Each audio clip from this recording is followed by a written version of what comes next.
അപ്പം ശരി, നോക്കിയിട്ട് പറയാം കേട്ടോ. ഇനി എന്താ പരിപാടി? ഉച്ചയ്ക്ക് എന്താ? ശരി, ഉച്ചയ്ക്ക് എനിക്ക് പരിപാടി ഉണ്ട്, അതുകൊണ്ടാണ്. ശരി കേട്ടോ, പോട്ടെ.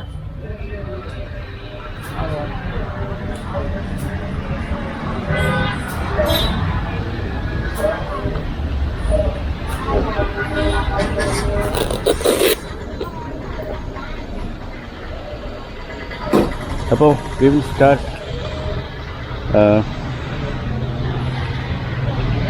എങ്ങനെയുണ്ട് നോക്കട്ടെ. Let's try. ഭയങ്കര വെയിറ്റ് ആണല്ലോ.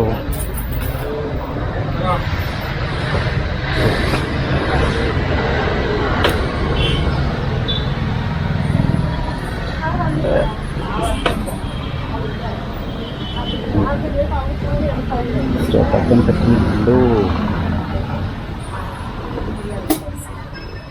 സ്റ്റാർട്ടാവുന്നില്ല. സ്റ്റാർട്ടായി.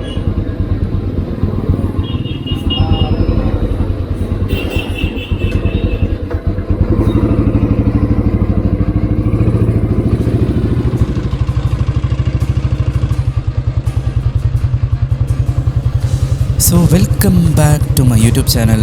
ഹലോ ഗായ്സ്, എല്ലാവർക്കും സുഖമല്ലേ? സോ ഇന്നത്തെ വീഡിയോയിൽ ഞാൻ പറയാൻ പോകുന്നത് ഈ ബൈക്കിൻ്റെ ഒരു യൂസർ റിവ്യൂ ആണ് ഞാൻ പറയുന്നത്. ഇത് ആക്ച്വലി എൻ്റെ അച്ഛൻ്റെ ബൈക്കാണ്. ഇത് ആക്ച്വലി 2002 ഞങ്ങൾ വാങ്ങുന്നത്. അതിനുശേഷം കുറേ നല്ല നല്ല മെമ്മറീസ് ഉണ്ടായിട്ടുണ്ട് ഈ ഒരു ബൈക്കിൽ. കാരണം ആ ഒരു സമയത്ത് ഞാൻ വളരെ ചെറുതായിരുന്നു.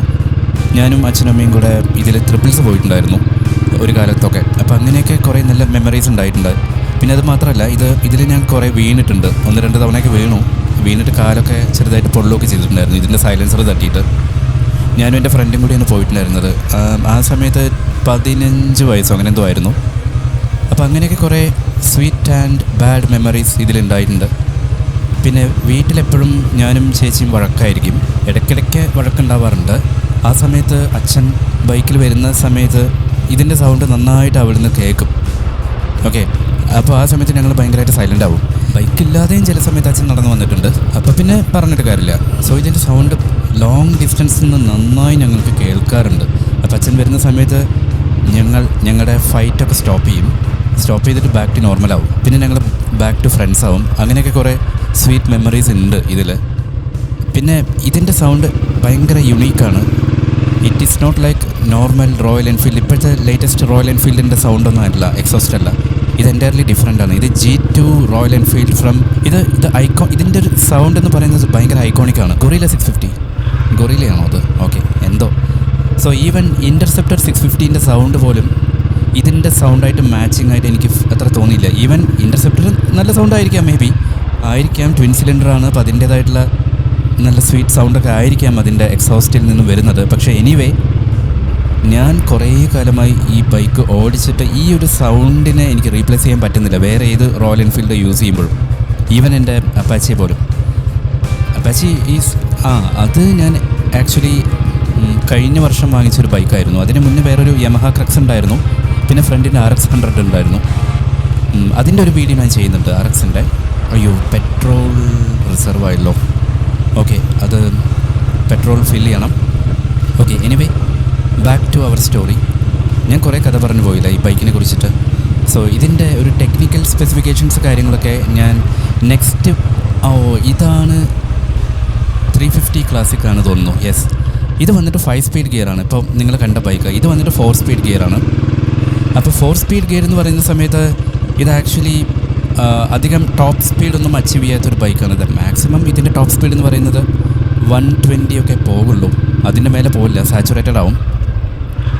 അപ്പോൾ ഇത് ടോപ്പ് സ്പീഡിനുള്ളൊരു വണ്ടിയല്ല. ഇത് നമുക്ക് റിലാക്സ് ചെയ്ത് റൈഡ് എൻജോയ് ചെയ്ത് പോകാനായിട്ടുള്ളൊരു ബൈക്കാണ് ഇത് ആക്ച്വലി റോയൽ എൻഫീൽഡ് G2. ശരിക്കും ഇതാണ് ഐക്കോണിക് റോയൽ എൻഫീൽഡ് എന്ന് പറയുന്നത്. ഇപ്പോഴത്തെ റോയൽ എൻഫീൽഡ് എന്ന് പറയുന്ന സമയത്ത് അതിനെക്കുറിച്ച് ഡീറ്റെയിൽ ആയിട്ട് പിന്നെ പറയാം. എനിവേ, ഇതിൻ്റെ ഒരു ഡീറ്റെയിൽഡ് വാക്ക് അറൗണ്ട് വീഡിയോയും കൂടെ ഞാൻ ചെയ്യുന്നുണ്ട് കേട്ടോ. അത് എൻ്റെ ചാനലിൽ ഉടനെ തന്നെ അപ്ലോഡ് ചെയ്യുന്നതായിരിക്കും. അപ്പം ഇത് പെട്രോളിൻ്റെ ക്യാപ്പ് തുറക്കാൻ കിട്ടുന്നില്ല. ഇനിയിപ്പോൾ പഴയ പോലെ വെക്കാൻ പറ്റുമെന്നാണ്.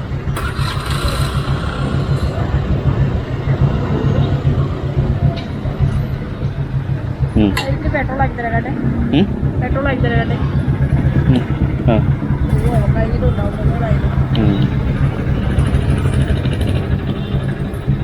ഓക്കെ ഓക്കെ അല്ലേ? വേണ്ട വേണ്ട കുഴപ്പമില്ല. താക്കോൽ എവിടെ? അയ്യോ താക്കോൽ കാണാൻ ഇത്ര നേരം ഉണ്ടായിരുന്നല്ലോ താക്കോൽ. ആ താക്കോൽ ഇത് എവിടെ ഉണ്ടോ? ഓക്കെ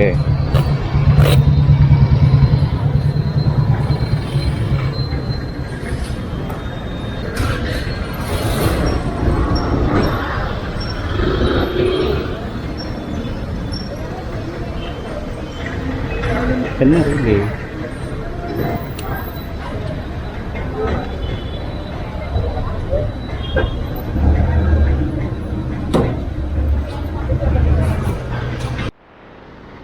സോ നമ്മൾ പെട്രോൾ അടിച്ചിരിക്കുകയാണ്.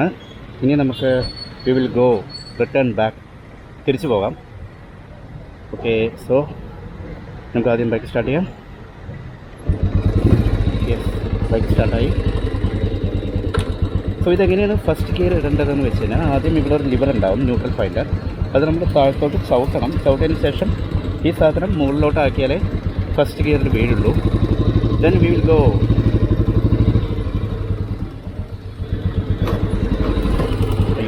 സ്റ്റാൻഡിട്ടില്ല.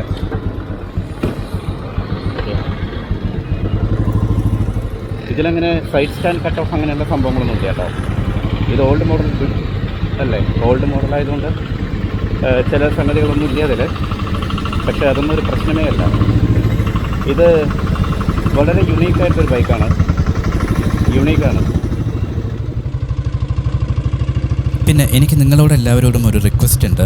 ഞാനിപ്പോൾ യൂട്യൂബിൽ വീഡിയോസ്, കാര്യങ്ങൾ, കോണ്ടൻറ്റ്സ്, മ്യൂസിക് റിലേറ്റഡ് ആയിട്ടുള്ള വീഡിയോസ്, ഓട്ടോമൊബൈൽ കോണ്ടൻറ്റ്സ് ഒക്കെ അപ്ലോഡ് ചെയ്യുന്നുണ്ട്. അപ്പോൾ അതൊക്കെ നിങ്ങൾ മറക്കാതെ ഒന്ന് ഷെയർ ചെയ്യുക, സബ്സ്ക്രൈബ് ചെയ്യുക, ലൈക്കൊക്കെ ചെയ്യുമ്പോൾ അതെനിക്കൊരു പ്രചോദനമായിരിക്കും, മോട്ടിവേഷനായിരിക്കും. അപ്പോൾ അതൊക്കെ നിങ്ങളൊന്ന് മറക്കാതെ ചെയ്തു കഴിഞ്ഞാൽ എനിക്ക് it will be very helpful on my upcoming videos and vlogs കേട്ടോ. So back to our topic. ഈ ബൈക്ക് ഓടിക്കുന്ന സമയത്ത് really it will be great feel and ശരിക്കും വികാരം എന്നൊക്കെ പറയുന്നത് ഇതാണ്. ഈ ഒരു ബൈക്ക് ഓടിക്കുന്ന സമയത്താണ് ശരിക്കും റോയൽ എൻഫീൽഡ് എന്ന് പറയുന്നത്. ആ ഒരു ഐഡൻറ്റിറ്റി, ആ ഒരു ബൈക്കിൻ്റെ ആ ഒരു പവർ ശരിക്കും ഫീൽ ചെയ്യുന്നത് ശരിക്കും ഓൾഡ് റോയൽ എൻഫീൽഡ് യൂസ് ചെയ്യുമ്പോഴായിരിക്കും ശരിക്കും നമുക്ക് ആ ഒരു ഫീലിങ്സ് കിട്ടുന്നത്, ഇമോഷൻസും. പിന്നെ അതേപോലെ തന്നെ ഇതിൻ്റെ ആ ഒരു പെർഫെക്ഷൻ, ഇതിൻ്റെ ഒരു റൈഡ് ഫീൽ എന്ന് പറയുന്നത് അത് ശരിക്കും ന്യൂ റോയൽ എൻഫീൽഡ് യൂസ് ചെയ്യുന്ന സമയത്ത് കിട്ടാറില്ല. മേ ബി പുതിയ റൈഡേഴ്സിന് ഓക്കെ ആയിരിക്കാം, പക്ഷേ ആസ് എ ഓൾഡ് റൈഡർ ഞാൻ ചെറുപ്പം തൊട്ടേ ഈ ഒരു റോയൽ എൻഫീൽഡ് യൂസ് ചെയ്ത് ശീലിച്ച ഒരാളായതുകൊണ്ട് എനിക്ക് പുതിയ റോയൽ എൻഫീൽഡ് എനിക്ക് അഡാപ്റ്റ് ചെയ്യാൻ പറ്റുന്നില്ല. അത് may be new Royal Enfields are highly refined machines, but എനിക്കെന്തോ മച്ച് മോർ ബെറ്റർ ആയിട്ട് തോന്നുന്നത് ഈ ഒരു റോയൽ എൻഫീൽഡാണ് കേട്ടോ. പിന്നെ അതേപോലെ തന്നെ ഇതിൻ്റെ ബ്രേക്കിങ്ങിനെ കുറിച്ച് പറയുകയാണെന്നുണ്ടെങ്കിൽ braking is really not up to the mark. Because ഇത് വന്നിട്ട് ഫ്രണ്ടിലും ബാക്കിലും ഡ്രം ബ്രേക്സ് ആയതുകൊണ്ട് ബ്രേക്കിംഗ് ബൈറ്റ് ഡിസ്കിൻ്റെയും ABSൻ്റെയും അത്ര വരില്ല. അപ്പോൾ അതൊരു പോരായ്മയല്ല. പക്ഷേ അന്നത്തെ കാലത്ത് മാനുഫാക്ചർ ചെയ്തിരിക്കുന്നത് ഇങ്ങനെയാണ്.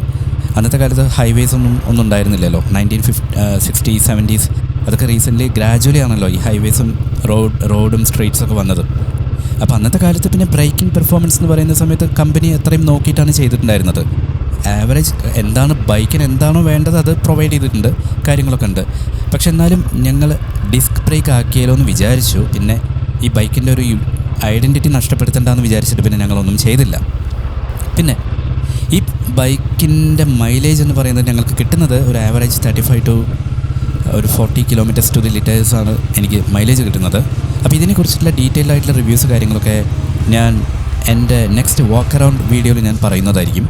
അപ്പോൾ അതുവരെ please subscribe and share my YouTube channel. If you are liking my YouTube channels and contents, please subscribe and share and support me as usual. Okay, thank you so much for watching the video. Have a good day.